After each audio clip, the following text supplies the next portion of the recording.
Eu quero ler uma palavra com você nessa noite. Nós vamos começar com um versículo, depois eu vou voltar nele, mas para a gente começar, diz assim o texto de João 15:15, o texto em que Jesus diz para os discípulos: já vos não chamarei servos, porque o servo não sabe o que faz o seu senhor, mas tenho-vos chamado amigos, porque tudo quanto ouvi de meu Pai vos tenho feito conhecer. Quero falar nessa noite, ministrar uma palavra sobre o poder da decisão. Vamos dizer juntos? O poder da decisão. Essa fala de Jesus, essa conversa de Jesus com os discípulos aqui no capítulo 15, ele fala com os discípulos dentro de um contexto de mesa. Esses dias, agora tenho falado bastante sobre isso. Jesus está sentado na mesa, naquela quinta-feira emblemática, quando Jesus mais tarde, nesse dia, vai ser preso no jardim de Getsêmani. Jesus está sentado na mesa e ele está conversando com os seus discípulos. É interessante como Jesus sempre procurou esse lugar, a mesa. Certa feita, passando debaixo da figueira, na saída de Jericó, essa figueira está lá até hoje, uma figueira milenar. Zaqueu está em cima dessa figueira e quando Jesus sabia que ele estava ali, quando Jesus passa, ele diz: olha, desce depressa, porque me convém pousar na tua casa, me convém ser recebido na tua casa.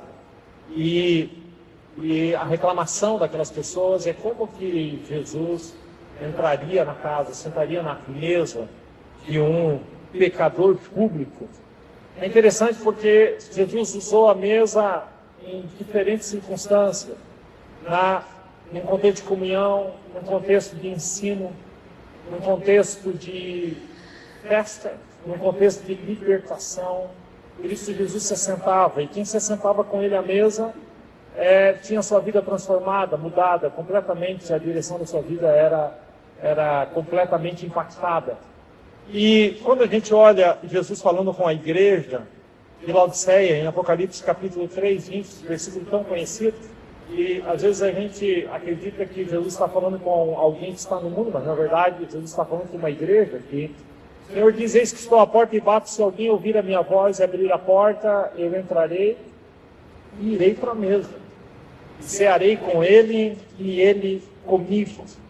É interessante como a mesa para Jesus, no contexto bíblico, é um lugar de comunhão, de perdão, de alinhamento, é um lugar de prazer, de paz. Jesus dá muita importância para a mesa. E dentro de uma casa, a mesa, agora estou falando da sua casa, dentro de uma casa, a mesa é como um altar. Observe que ela é um pouco mais alta do chão, as pessoas se reúnem em torno dela, ali é colocado o alimento, a refeição, e quando o propósito da mesa está no lugar correto, ao redor dessa mesa, torna-se um lugar de adoração, porque é onde você agradece pelo pão, é onde você agradece pelo alimento na mesa. A mesa dentro de um lar é algo essencial. É um lugar onde as pessoas se reúnem em volta dela. É o olho no olho. É a adoração no contexto da provisão de Deus, Jeová de Deus, Deus de toda a provisão. Porque ainda que a gente conquiste tantas coisas, mas o primordial é nós nos alimentarmos, para que o nosso corpo seja saudável. Porque adianta conquistar tantas coisas e não ter saúde. Mas ao redor da mesa é esse lugar. Quando Deus olha para uma casa e Deus libera uma bênção sobre uma casa, a mesa é quase que o epicentro dessa bênção. Observe o Salmo 128, 3, 4, falando desse lar: a tua mulher será como videira frutífera aos lados da tua casa, e os teus filhos como plantas de oliveira, a roda da tua mesa. Assim será abençoado o homem que teme a Deus. Quando a gente olha para uma casa, a gente pensa que ser abençoado é o quê? Do ponto de vista de Deus, a bênção que tem a base, o fundamento de todas as outras, está relacionada à mesa.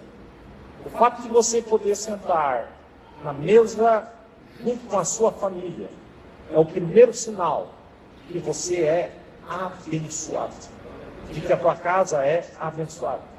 Talvez por isso a palavra mesa apareça quase 350 vezes na Bíblia.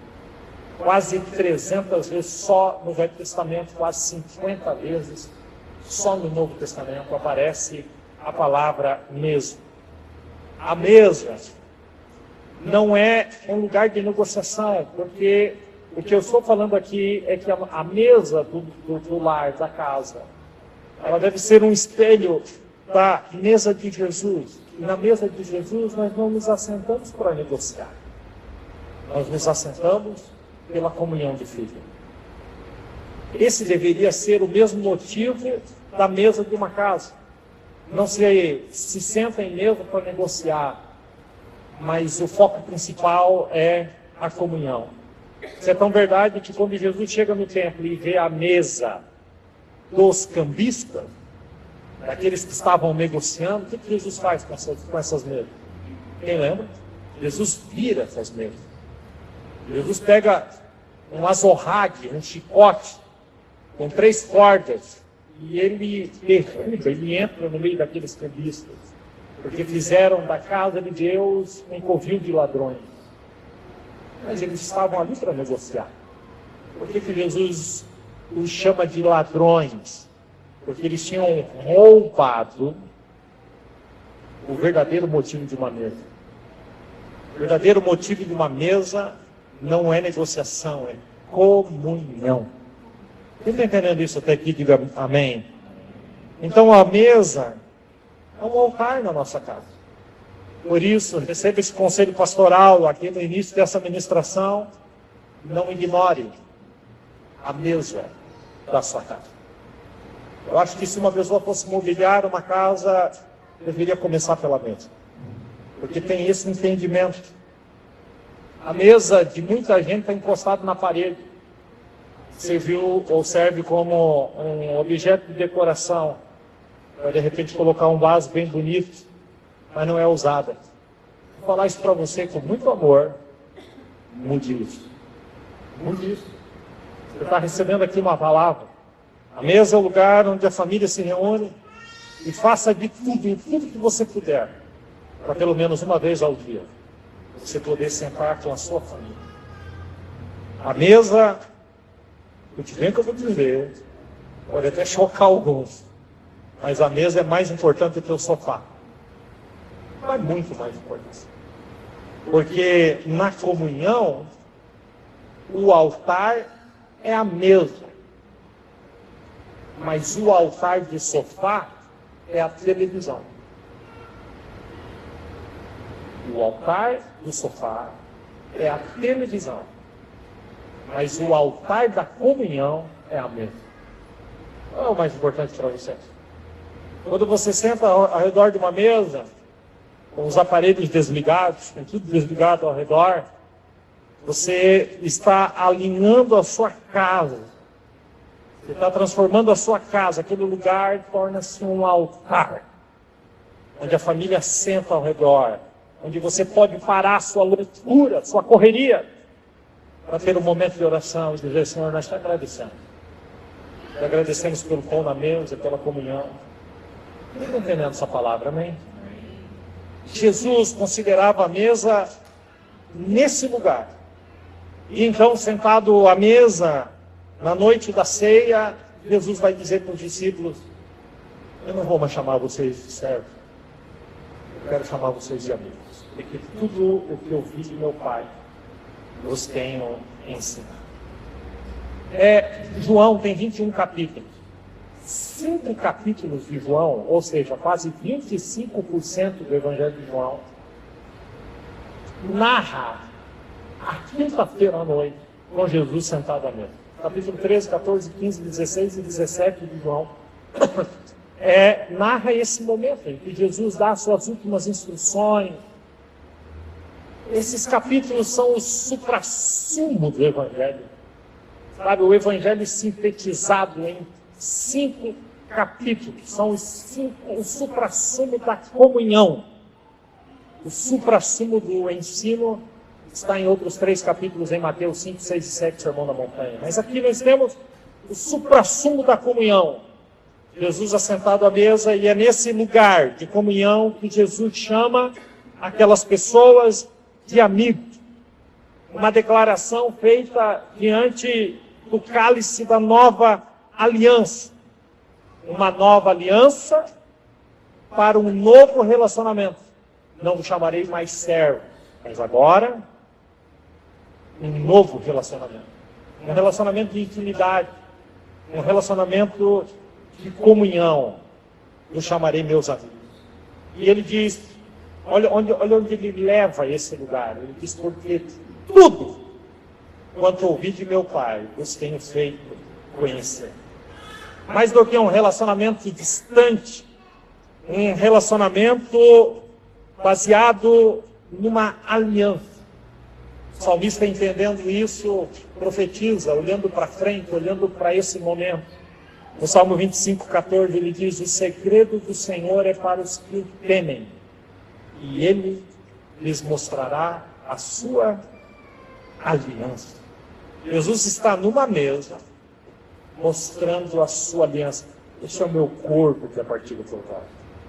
Esse é meu sangue que é derramado por vós. Olha Jesus revelando o segredo do Senhor. Esta aliança. Mas Ele revela a quem? Aos amigos. Aqueles que têm profundo relacionamento. E Deus fez o homem e a mulher para serem seus amigos. Observe Tiago 2,23. E Abraão creu em Deus. E isso lhe foi imputado por justiça. E ele foi chamado amigo de Deus. Preste atenção no que eu vou dizer. Deus nos fez a sua imagem e semelhança. Deus nos fez a sua imagem e semelhança para que a gente pudesse compartilhar um relacionamento. Eu posso ter um relacionamento com Deus porque Deus me fez semelhante. Eu não posso ter comunhão com um animal, por exemplo, porque o animal não me é semelhante. E a noção básica de semelhança é a mesma linguagem. Semelhante fala a mesma linguagem. Eu falo com Deus e Deus fala comigo. Por isso, eu não posso ter um relacionamento desse nível, daquilo que é bíblico, com um animal. Eu não posso ter um relacionamento desse com um cachorro. Essa história de que o cachorro é o melhor amigo do homem, não é o meu melhor amigo. Nunca será. O meu melhor amigo é Deus. Porque Ele me fez semelhante a Ele. Ele é o meu melhor amigo. Às vezes alguém diz para mim, pastor, meu cachorro só falta falar. E eu digo, aí, ele não fala. Porque ele não é semelhante. Essa é a diferença, é disso que eu estou dizendo. Não tem nada de errado, ok, gente? Muito pelo contrário, está tudo certo. Mas o que eu estou falando, estou trazendo isso para um outro nível. Estou falando de semelhança. Ele nos fez semelhante para se relacionar conosco.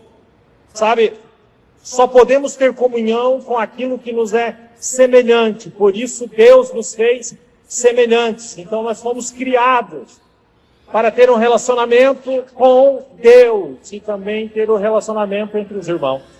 Porque vocês me são semelhantes. Quem aqui está entendendo o que eu estou falando? Por quê? Porque eu estou falando. E você é meu semelhante. Você está entendendo o que eu estou dizendo. Você está compreendendo o que eu estou falando. Então, Deus nos fez. E é interessante que Deus nos fez semelhante a Ele e uns aos outros, para que o nosso relacionamento com Deus passasse pelos outros. Por isso Jesus diz, como você pode dizer que ama a Deus que não vê, se você não é capaz de amar o seu irmão que você está vendo aí na sua frente. Ou seja, eu tenho que amar o meu semelhante para entender o meu relacionamento com Deus. Nós fomos criados para isso. Por isso nós não fomos criados para religião ou religiosidade. Porque a religiosidade coloca Deus distante, inalcançável. Não é um Deus de perto, é um Deus de penitência. É um Deus que, por mais que eu faça tudo que eu possa fazer, eu jamais consigo ser aceito. Religiosidade. Nós não fomos criados para isso. Nós não fomos criados para religião, nós somos criados para comunhão.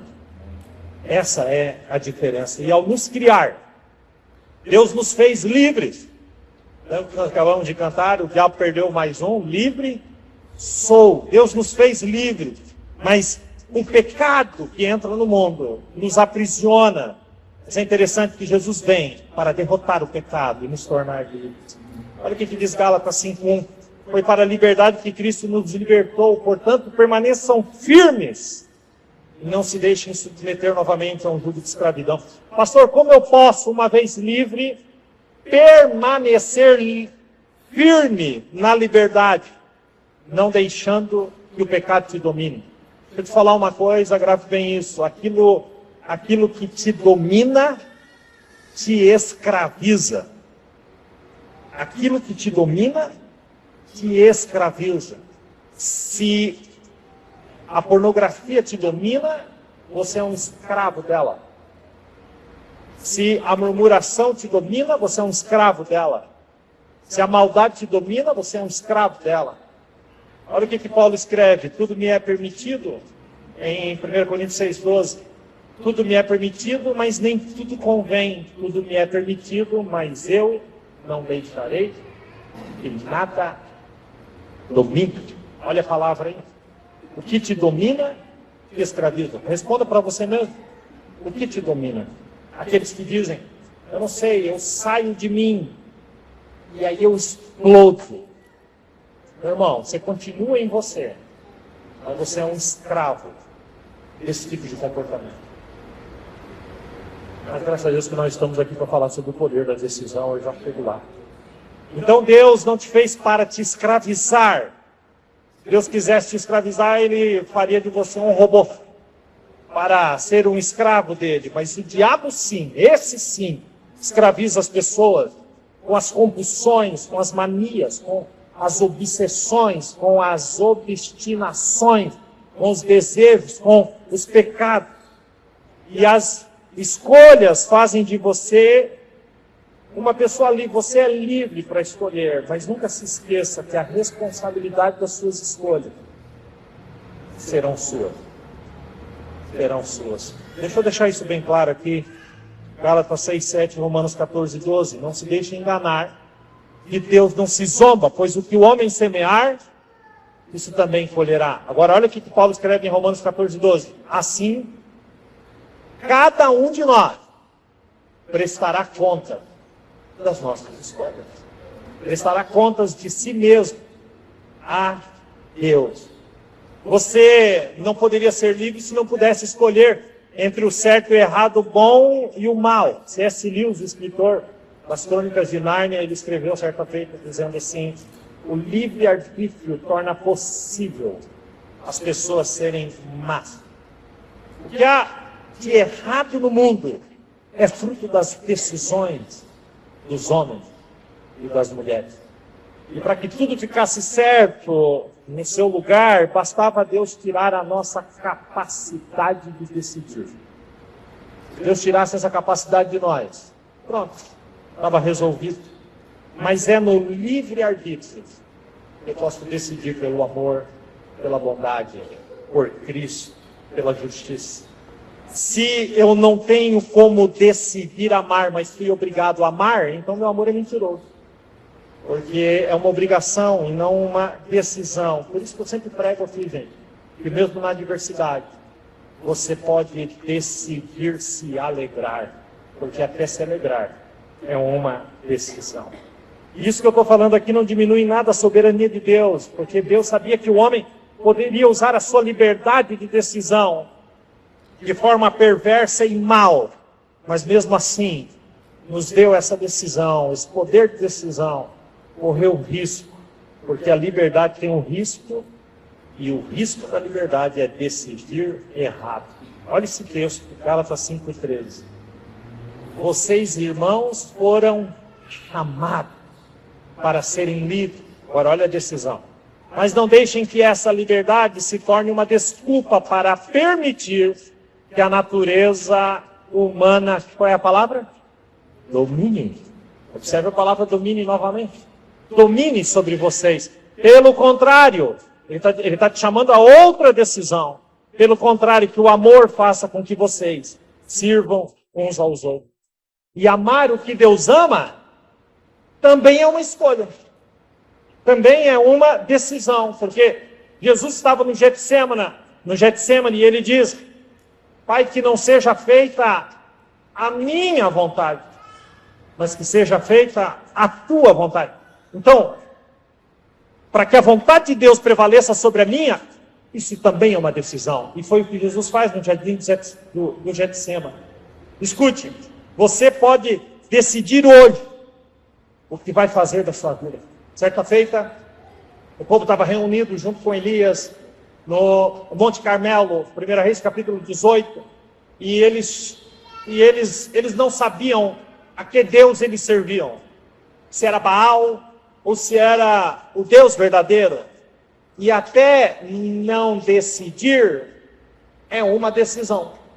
A decisão de não decidir. Então, Elias chama o povo. Elias vai dizer assim para o povo, 1 Reis 18, 21. Elias dirigiu-se ao povo e disse: até quando vocês vão oscilar entre duas opiniões? A palavra opinião aqui é a mesma palavra em outros textos bíblicos, para pensamento. Até quando vocês vão oscilar entre dois pensamentos? É a mesma palavra usada para a palavra decisão. Então ficaria assim: até quando vocês vão oscilar entre duas decisões? E ele diz: se o Senhor é Deus, sigam-no. Está dizendo: chega, para, decide. Ele diz: mas se é Baal, então siga Baal. Olha onde Elias está colocando isso. Elias está dizendo: está na hora de decidir, ou é ou não é. Ou é ou não é. Esse negócio de que é do Senhor no domingo, no culto, e não é do Senhor na segunda-feira, isso aí não vira. Não vai te levar a lugar nenhum. Está na hora de uma decisão.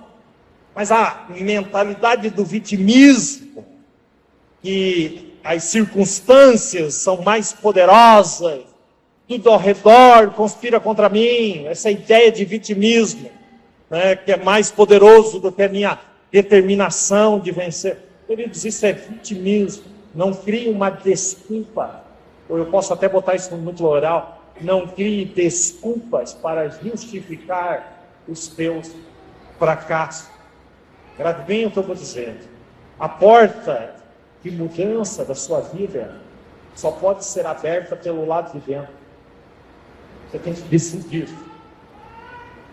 Porque é do lado de dentro que vem a decisão. Olha esses dois textos, quero combiná-los. Mateus 15, 19, Apocalipse 3, 15. Pois do coração de dentro saem os maus pensamentos, os homicídios, adultério, imoralidades sexuais, roubos, falsos testemunhos e calúnias. Aí do lado de fora, Jesus diz: eis que estou à porta e bato. Se alguém ouvir a minha voz e decidir abrir a porta, eu entrarei, cearei com ele e ele comigo. A gente vive num tempo, numa geração que coloca a culpa dos fracassos em tudo e aceita uma vida muito aquém daquilo que Deus planejou para nós. Bom, a gente está numa geração que culpa tudo: eu sou assim por causa da minha criação, por causa da minha genética, por causa do meu DNA, eu sou assim por causa das pessoas, eu sou assim por causa do mundo, eu sou assim por causa de Deus. Todo mundo é culpado de tudo, de seus fracassos. Mas escute, existe um poder em você. E esse poder é o poder da decisão. Com uma decisão, você pode confessar a Cristo e ser salvo.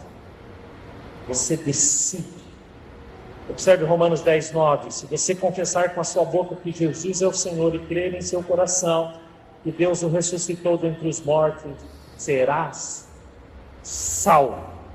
Você pode vencer qualquer coisa na sua vida se você tomar as decisões certas diante de Deus, porque a graça que está sobre você é abundante.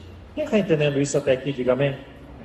Então nós temos a experiência e a criação na nossa vida. A criação é aquilo que você recebeu dos seus pais, o teu ambiente, onde você foi criado.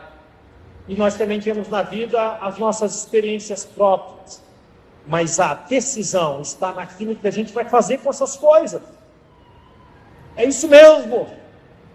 Você pode, às vezes, ser cheio de traumas por causa da sua criação e você decidir arrastar isso para o resto da sua vida.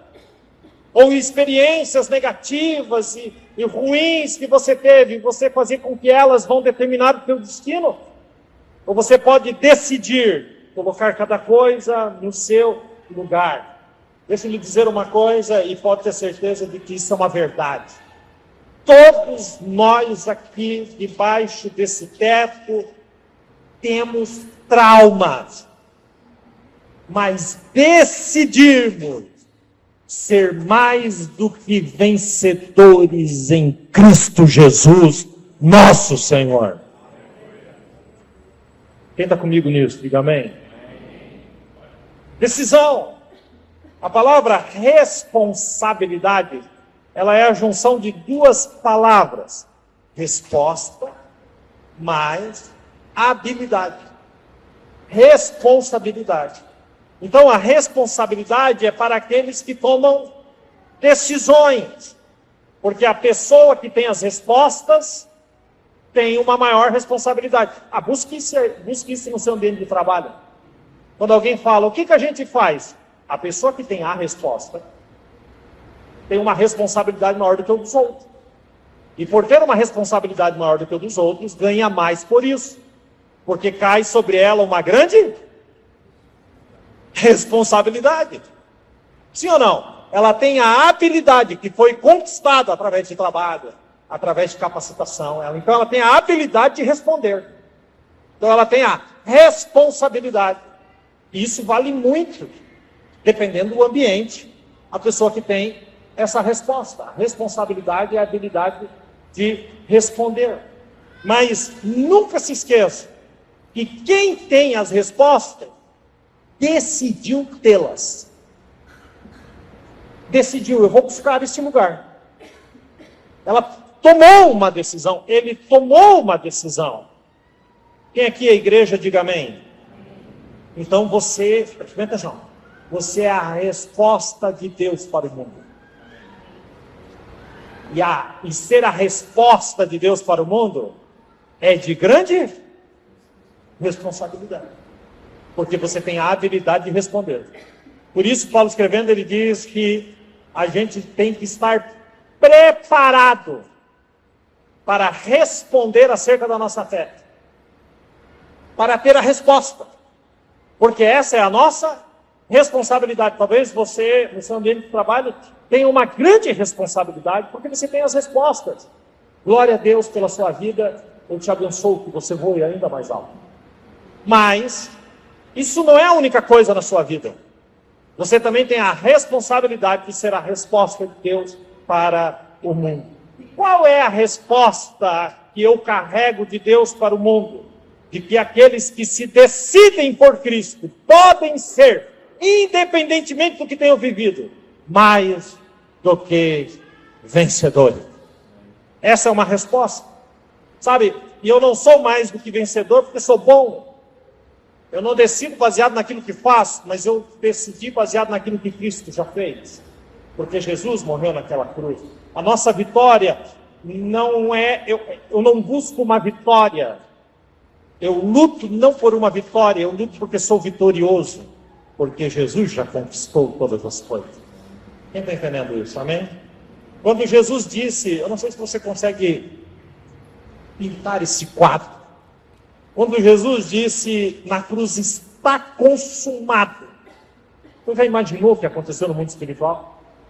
Bom, com relação à igreja, ele sobe ao mais alto céu.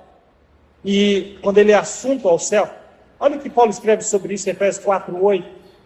Por isso é que foi dito, quando ele subiu em triunfo às alturas, levou cativo muitos prisioneiros e deu dons aos homens. O que significa ele subiu? Senão que também descer às profundezas da terra? Aquele que desceu é o mesmo que subiu acima de todos os céus, a fim de encher todas as coisas. E ele designou alguns para apóstolos, profetas, evangelistas, outros pastores e mestres, com o fim de preparar os santos para a obra do ministério, para que o corpo de Cristo seja edificado, até que todos alcancemos a unidade da fé e do conhecimento do Filho de Deus e cheguemos à maturidade, atingindo a medida da plenitude de Cristo. Quem pode dar glória a Deus? Olha que coisa tremenda que Cristo conquistou para a igreja. Não é maravilhoso? Eu acho que eu coloquei muito texto numa tela só. Amanhã você vai ter que ir no oftalmo. Amém? Quem não conseguiu ler o que está escrito ali, ok, tem aí, né? Ninguém vai levantar a mão. Vocês são bons demais. Mas o que acontece com os demônios quando Cristo morre e ressuscita? Eu vou te dizer que tem uma porção de gente que acha que os demônios estão com a bola toda. Colossenses 2,13. Antigamente, olha o que Paulo vai escrever. Vocês estavam espiritualmente mortos por causa dos seus pecados. É verdade. E porque eram não-judeus e não tinham a lei. Mas agora, Deus os ressuscitou juntamente com Cristo. Olha isso. Deus perdoou todos os nossos pecados. E anulou a conta da nossa dívida com seus regulamentos, de que nós éramos obrigados a obedecer. Ele acabou com essa dívida, falando da obediência à lei. Ele acabou com essa dívida pregando-a na cruz. Agora olha o que sobrou para o diabo. Olha o que sobrou para os demônios. E foi na cruz que Cristo vai destruir. É o que está escrito aí, gente.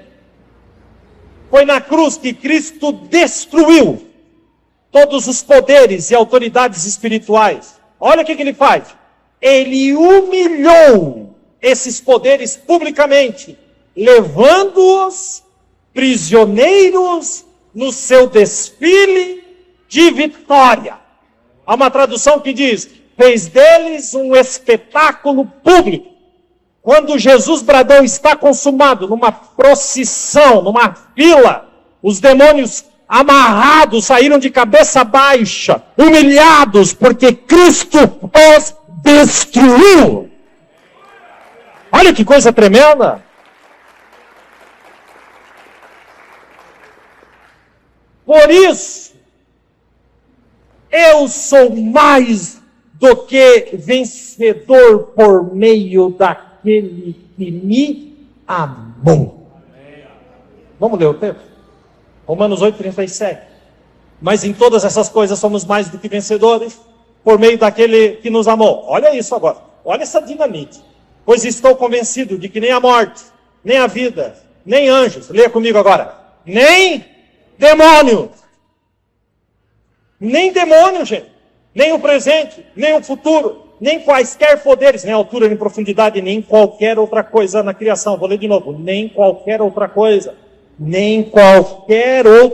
na criação será capaz de nos separar do amor de Deus que está em Cristo Jesus, nosso, meu, seu, nosso Senhor. Dá até para aplaudir Jesus mais uma vez? Quem tem que aplaudir Ele mesmo? Por isso, grave bem essa palavra, para você entender. A cruz é o para-raio do cristão. Toda a obra do inferno contra você caiu sobre Cristo. Ele levou sobre ele.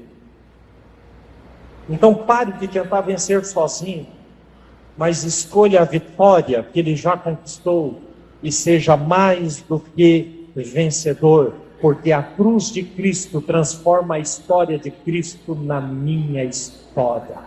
Cristo em vós, esperança de glória. A graça de Deus está sobre você. Mas como a gente entende essa graça? Como que Deus perdoa quem não merece? Porque tomou uma decisão por ele. Como Deus perdoa os pecados de um pecador. Por isso que a graça é um escândalo para os que perecem. A graça, ela é escandalosa, porque a graça é maior do que o pecado. Vamos ler Romanos 5:20 juntos, no 3? 5:20, juntos. No 3, 1, 2, 3. Onde abundou... Opa, desculpa, vocês erraram. Vamos de novo. Onde o pecado abundou... Alto agora! Superabundou a graça. Superabundou a graça.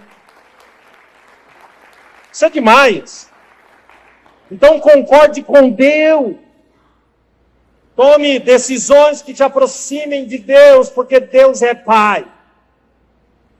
Olha o que o salmista escreve sobre isso no Salmo 103, versículo 10. Porque Deus não nos trata, olha a graça, conforme os nossos pecados. Olha, come essa palavra. Nem nos retribui conforme as nossas iniquidades.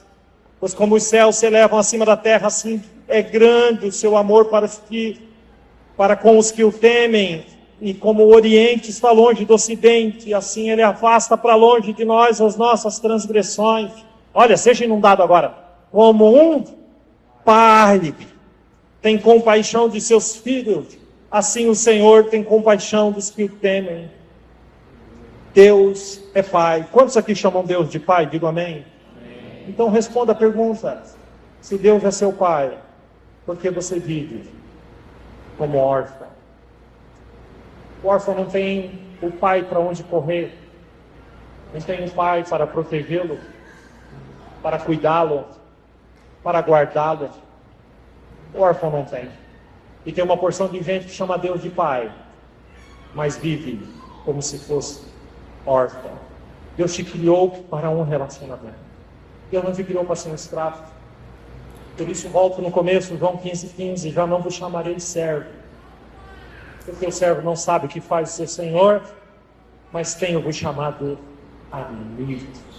Porque tudo quanto eu vi do meu Pai, vos tenho feito conhecer. Deixa eu te fazer uma pergunta. Como você se vê? Como amigo ou como servo? Pastor, mas a Bíblia em muitas ocasiões me chama de servo, querido. Eu não estou dizendo que ser servo é errado, até porque o amigo é servo. Jesus diz, eu vou ser o amigo de vocês, mas Ele mesmo diz que Ele não veio para ser servido, mas para servir. Ele era o servo por excelência. O que eu estou dizendo é que existe um nível que vai além.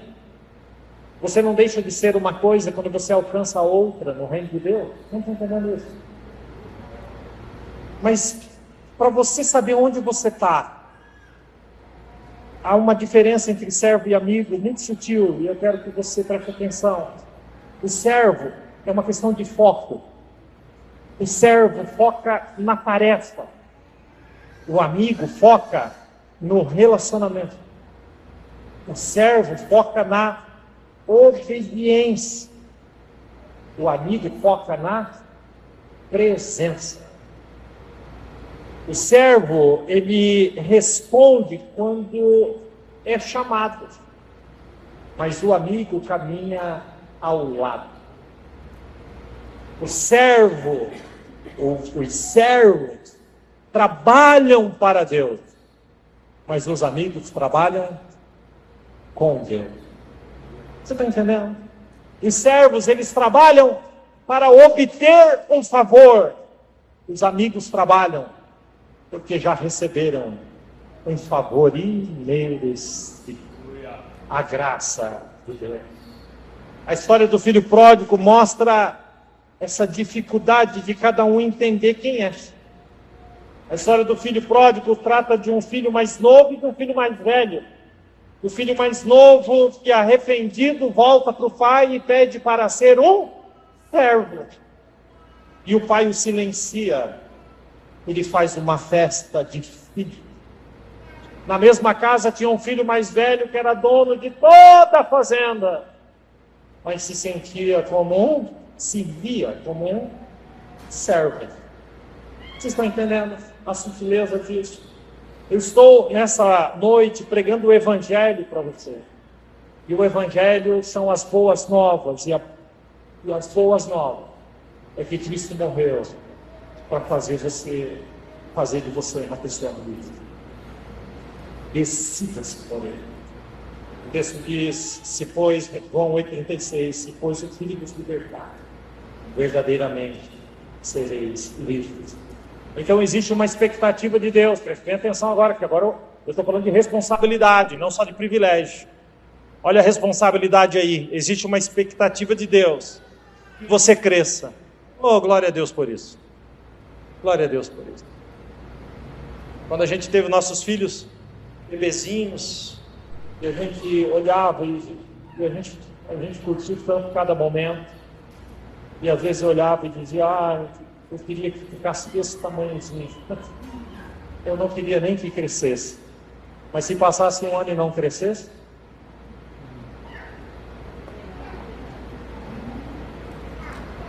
eu ia sair correndo para algum lugar. Porque há uma expectativa de que eles cresçam. Porque o crescimento é sinal de saúde. Sim ou não, gente? Então, há uma expectativa de Deus que a gente cresça. E à medida que a gente cresce, Ele compartilha conosco ainda mais de quem Ele é. Há algumas características num bebê. O primeiro deles é que um bebê não consegue limpar a própria sujeira. Quem aqui já teve criança pequena sabe que às vezes limpar um bebê você tem que começar pela nuca. Quem aqui já viveu isso? Você pensa assim, o pai e a mãe criam uma expectativa, vou trocar a fralda, e descobre que vai ter que trocar a roupa, a fralda, a manta, o carrinho, Ok. Por quê? Porque o bebê não sabe. E se você não limpar? Se você não alimentar? Mas uma das características de um bebê é que se o pai tem um negócio, não trabalha. O filho, esse bebê não está nem aí para aquilo que você faz. Por quê? Porque não tem essa percepção. Não importa o que você é profissionalmente com seu filho, ainda que ele veja o resultado. Mas ele não está nem aí com aquilo que você faz. Eu entrei na adolescência para entender exatamente o que o meu pai fazia dentro de uma empresa. Eu só sabia subjetivamente. Eu fui jovem, e de vez em quando ainda tenho conversas com meu pai perguntando, mas exatamente o quê? Porque a gente não tem essa percepção. Mas quando um filho amadurece e o pai tem um negócio, então o filho agora grande, ele se lança nesse negócio do pai, porque agora ele entende. Isso é um sinal de maturidade. E Jesus vai usar esse exemplo. Olha só. João 5,17. Diz assim, disse-lhe Jesus, João 5,17. Meu pai, Jesus está dizendo, meu pai continua trabalhando até hoje. E eu também estou trabalhando. Isso aqui é maturidade. É entender a responsabilidade. Por isso que Paulo, escrevendo, ele vai dizer, quando vocês eram menino, vocês falavam como menino, crianças, se comportavam como crianças, mas agora que vocês se tornaram adultos, vocês têm que deixar as coisas de criança. Isso aqui é responsabilidade. E Cristo é o nosso exemplo de maturidade. Mas tem uma porção de gente no mundo espiritual que nasceu de novo, mas não cresce. E não cresce com algo muito fixo na sua cabeça. Eu não quero crescer para não ter a responsabilidade. Então tem responsabilidade em uma porção de coisas na vida, mas não tem responsabilidade dentro do reino de Deus. O negócio do Pai é o reino de Deus. Quem está entendendo? Então esse relacionamento tem algumas características. Eu quero ser amigo de Deus. E os amigos são assim, compartilham sonhos, projetos, planos. E é isso que Deus quer com cada um de nós. Então Deus nos deu a Bíblia e disse, escolham viver como a minha palavra. Decidam amar como eu vos amei. E à medida que essa intimidade aumenta, a autoridade dele aumenta sobre mim. Então eu me torno mais maduro. Sabe, a tentação é isso, é uma prova de confiança. Não é Deus que promove a tentação. Paulo escrevendo, ele diz que ninguém pode dizer que por Deus é tentado.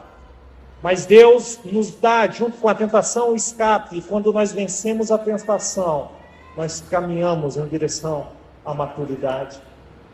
Sabe, e nesse relacionamento com Deus, vai ter momentos que você vai falar dos seus planos.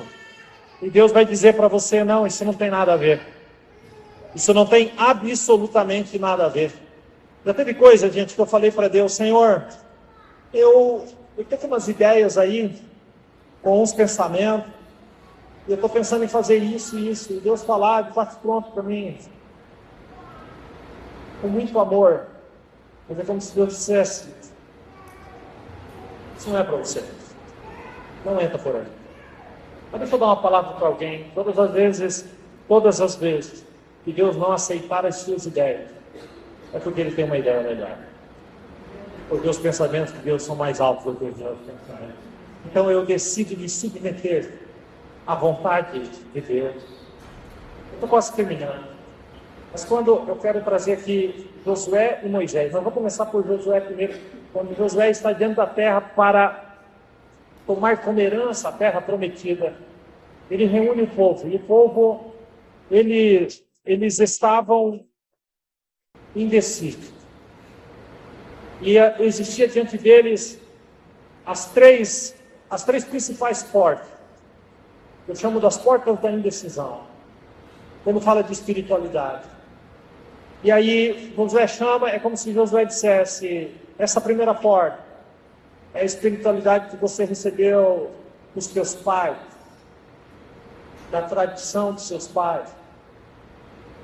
Porque os seus pais te ensinaram dessa forma. Você pode tomar isso como uma verdade na sua vida e seguir por ela. A segunda porta é o que o mundo ensina. Como que a gente deve se comportar, como que a gente deve viver. Eu chamo dos amorreus. Como que o mundo me prega um padrão de beleza. O mundo me prega um padrão de vida. O mundo me prega um tipo de casamento, um tipo de criação de filhos, um tipo de religião. E tem a terceira porta, que é quando eu decido servir ao Senhor, baseado na sua palavra. Então, Josué chama o povo e vai colocar a decisão diante de Deus. E olha como fica esse texto. Josué 24:17. Porém, se vos parece mal aos vossos olhos, servir ao Senhor, o que está escrito aí? Escolhei. A quem servai? Olha só. Se ao Deus a quem serviram vossos pais, que estavam além do rio, ou aos deuses dos amorreus dessa terra, cuja terra habitai. Mas ele deixa bem claro, exatamente a decisão. Pode entrar pela porta que vocês quiserem, mas eu decido, eu e a minha casa, servirem ao Senhor. Decidam vocês. E eu, como pastor aqui, não posso obrigar ninguém a tomar uma decisão. Porque, como eu disse, a porta da mudança se abre por dentro. Você tem que decidir. A decisão é sua, de abrir a porta. Você quer se agarrar às tradições familiares? Ah, porque era assim, porque isso, porque minha avó, meu bisavô, depois minha mãe, depois agora a gente, tal. Mesmo, fique sabendo, como Pedro deixou bem claro na primeira carta 1:17, sabendo vocês que não foi com coisas como ouro e prata que vocês foram resgatados da vossa maneira de viver, que por tradição recebeste dos vossos pais, mas vocês foram resgatados pelo precioso sangue de Jesus. O precioso sangue de Jesus. Você precisa tomar uma decisão. Ou a decisão de abandonar os padrões mundanos e se levantar dentro do seu lar e dizer: eu e a minha casa serviremos ao Senhor. Um dos livros que eu gosto de orar ao livro do Salmo, tem um versículo que eu tomo para a minha vida. Eu digo isso para mim mesmo. Não se esqueça das suas escolhas e das suas decisões. Então eu tomo esse versículo para mim. Você devia fazer um quadro desse versículo. Salmo 119, 30. Escolhi o caminho da fidelidade. Decidi seguir as tuas ordenanças. Escolhi. Decidi. Porque a decisão vem depois da escolha. Você escolhe decidir ou não. Mas nunca se esqueça. E não decidir também é uma decisão. Também é uma decisão. Finalmente, eu falei de Josué, quero terminar com isso falando de Moisés. Quando Moisés vai morrer no final ali de Deuteronômio, do Pentateuco, do 5º livro da Bíblia, Moisés vai dar um ultimato para aquele povo, no mesmo contexto. Esse povo teve que ser lembrado disso o tempo todo, porque observe, Moisés fala, Josué fala, eu citei hoje Elias falando. Observe o texto, coloca para nós, Caio, Deuteronômio 30, 19. Nesse dia, olha isso. Chamo os céus e a terra como testemunha contra vocês. Eu lhes dou, porque escrito, a oportunidade de escolherem. Entre o quê? Entre a vida e a morte. Entre a bênção e a maldição. Aí ele vai dar um conselho. Escolham a vida, para que vocês, os seus descendentes, vivam muitos anos. Agora observe os verbos aqui. Amém o Senhor. Qual que é o contexto aqui, gente? Do que ele está falando? De uma escolha, de uma decisão. Então, amar o Senhor é uma decisão. Amém ao Senhor nosso Deus. Olha o verbo agora. Obedeção ao que Ele manda. Então, obedecer é uma decisão, gente. E fiquem ligados com Ele. Assim vocês continuarão a viver. E viverão muitos anos na terra. Muitos anos na terra. Eu quero terminar dizendo para você Prestem atenção, eu vou falar isso baseado nas minhas próprias experiências. Eu não sou melhor que ninguém. Qualquer um pode ter acesso às coisas de Deus desde que decida. Isso não me faz melhor ou não. Mas eu posso decidir, você também. Uma decisão de fé libera o sobrenatural. Deus honra decisões, atos com fé. E a fé, querido, às vezes não é olhar para aquilo que você está vivendo. É olhar para frente. E ter fé de que as coisas vão mudar. A Bíblia diz, o escritor aos Hebreus, escrevendo no capítulo 3, ele diz que sem fé é impossível agradar a Deus, porque a fé, na sua essência, é uma decisão. A mulher do fluxo de sangue, ela decidiu tocar nas suas vestes. Tocar nas vestes. O cego, o filho de Timeu, quando começou a gritar, Jesus, filho de Davi, tem misericórdia de mim, os discípulos disseram, o que é? Baixa o tom. Ele decidiu gritar mais alto. E até o paralítico, quando foi curado, Jesus disse, levanta, como teu leito vai. Ele decidiu levantar. Jesus, há um poder liberado. Como que você vai tomar as decisões corretas? E toda vez que alguém toma uma decisão espiritual de mover-se em direção a Cristo, o céu responde. Quero terminar dizendo que hoje é dia de decidir. Talvez alguém aqui precisa decidir deixar um pecado. um pecado específico, o que eu chamo de pecado de estimação. Talvez alguém aqui precisa decidir romper um ciclo. Romper. Talvez alguém aqui decida ou precise tomar uma decisão de recomeçar.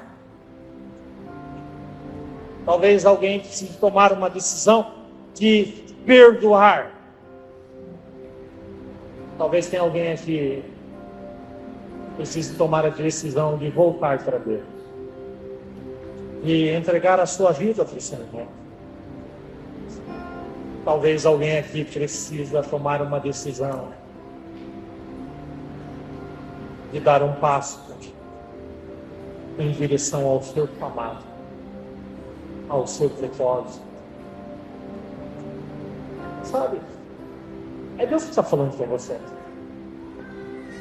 Ele está nessa mesa. Talvez alguém aqui precise tomar a decisão de se afastar daquilo que te afasta de Deus. E às vezes aquilo que te afasta de Deus são pessoas. E você precisa tomar a decisão, talvez alguém precisa tomar a decisão de parar de falar de divórcio. O tempo todo. Cogitando isso. Talvez alguém aqui precise tomar uma decisão. Mas deixa eu deixar isso bem claro. O poder da decisão está na sua mão. Mas o poder de fazer da sua decisão um milagre está nas mãos de Deus. Senhor, aqui está a minha decisão. Faz um milagre. Jesus está sentado na mesa e ele vai dizer para eles: eu não vos chamarei mais servos, eu quero chamá-los de amigos. Mas tem um versículo antes desse. Eu nem coloquei aqui. Eu quero que você preste atenção na minha voz. Jesus está sentado na mesa. Jesus está olhando para eles. E Judas já tinha se levantado, saído. E agora Jesus está ali com aqueles discípulos. E Jesus sabia exatamente o que ia acontecer com cada um deles. Porque eles iriam decidir obedecê-lo, mesmo quando ele fosse levado ao céu. Então ele diz assim, antes do versículo que lemos no começo, ele diz: ninguém tem maior amor do que esse, de dar a sua vida pelo seu amigo. Então ele diz algo tremendo, a responsabilidade dessa frase. Ele diz: vocês serão meus amigos se decidirem fazer o que eu mando. Só que quando Jesus olha para Pedro não sabe. Mas Jesus sabia: por amor ao meu nome, você vai ser crucificado de cabeça para baixo. Por se achar indigno de ser crucificado como eu você. Ele começa a olhar para os discípulos e começa: por amor de mim, você vai ser decapitado. Por amor de mim, você vai ser esfolado vivo. Por amor de mim, você não vai ter a sua vida como preciosa, porque eu vou ser tudo para você. Jesus sabia disso. E então, Jesus emenda. E ele diz: já não vos chamarei servo. Porque Jesus sabia a história dele. Jesus sabia o que viria no futuro. Ele diz: já não vos chamarei servo. Eu vou chamar vocês de amigo. Porque vocês entenderam. Tudo que eu recebi de meu Pai, eu também comecei. É isso. É isso. É esse lugar onde ser amigo vale mais do que a própria vida. Onde as decisões certas me aproximam de Deus. Qual é a sua decisão? Qual é a sua decisão? E às vezes a gente fica com medo de Deus. Deus vai me tirar isso, para que daí então eu decida. Gente, ninguém tem maior amor do que esse, de dar a sua vida pelos seus amados. Deus diz que ama. A decisão está no lugar, na caixa do amor, da rendição. No Salmo 84:10, o salmista diz: mas vale um dia na tua casa do que 1000 em outro lugar. Qual o valor das coisas de Deus para você? Elas são as que mais valem? Eu estou falando hoje sobre decidir nesse lugar. Nesse lugar. Decida hoje afastar a sua mesa da parede. Decida hoje assentar-se ao redor da sua mesa com a sua família. Decida. Mas é que é difícil, eu não consigo. Ótimo, então você tomou a decisão, está tomada. Você decidiu por isso. Então essa é a sua decisão. Não fuja dela, porque nós prestaremos contas de tudo. Tome as suas decisões de perdoar. Eu não sei, eu vou esperar mais um. Bom, então você está tomando uma decisão. Eu quero que você entenda que tudo é uma decisão. Esse é um poder dentro de você. Mas nessa noite, você pode abrir a porta da mudança pelo lado de dentro e dizer: entra, senta na mesa comigo. Senta na mesa comigo.